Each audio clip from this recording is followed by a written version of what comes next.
तो गाइस हम बनते ही ब्लॉगर, बहावत ही गोबर। क्या करी गाइस, घरे रहबे तो ये सब करे के पड़े गाइस।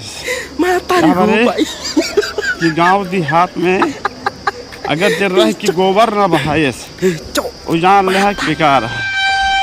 और भैया ना अपने मर्जी से गोबर बहाए हुए तो घरे वाले 4 गाड़ी खाए के तो गोबर बहाए क्या जान ले।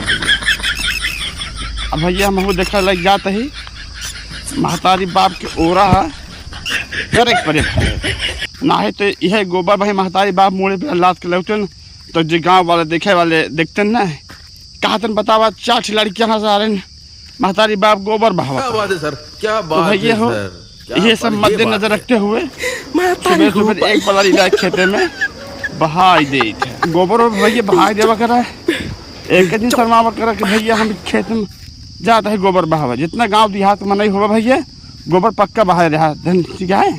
तो भैया कम से कम 500 मीटर दूर लेके आए ही जगदीशगढ़ जहाँ भट्ठा है वहीं बहावा आए ही ठीक है भैया। अरे माई हो गाड़ फाड़ी